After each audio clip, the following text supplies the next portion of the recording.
তুমি যে প্রতিদিন ব্যায়াম করো, এটা কেন করো? দেখ, এটা আমার একটা নেশা বলতে পারিস, লোক দেখানো। ও, তুমি কি রোজই করো? হ্যাঁ, আমি রোজই করি। মাঝখানে এই কদিন করা হয়নি, মোবাইলের স্টোরেজ ফুল হয়ে গেছিলো ওই জন্য। আর সবাই দেখি আমাকে জিজ্ঞাসা করে যে তুমি এত মোটিভেশন পাও কি করে।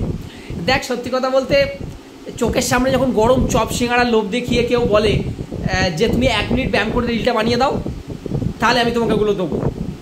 তাহলে কি যে মোটিভেশন পাওয়া যায় তুই ভাবতে পারবি না। আর আমার কোনো অসুবিধা হয় না, কারণ লোকে যে আমাকে এই বিশ্বাসটা করছে, ফেক বিশ্বাস, এটার থেকেই আমি অনেকটা মোটিভেশন পেয়েও যাই। মানে আরও কিছু আমাকে করতে হবে, ফেক কিছু। তুমি ব্যায়াম করার আগে কি খাও?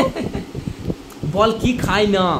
খেজুর, ছোলা, কলা, বাদাম, ফলের রস, এইগুলো বাদ দিয়ে বাকি সব কিছু খাই।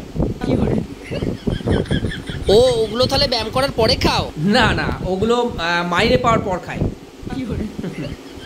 তোমার ভিডিওতে কে কি কমেন্ট করে দেখেছো? কমেন্ট বক্সে আমি চেক কি করি না, যখন দেখি যে কেউ এমন কোনো গালাগাল দিয়েছে যেটা সহ্য করার মতো নয়, তার সঙ্গে ঝগড়া করবো বলে মাঝে মাঝে আমাকে ঢুকতে হয়। আর বাকিরা যে কমেন্টগুলো করে?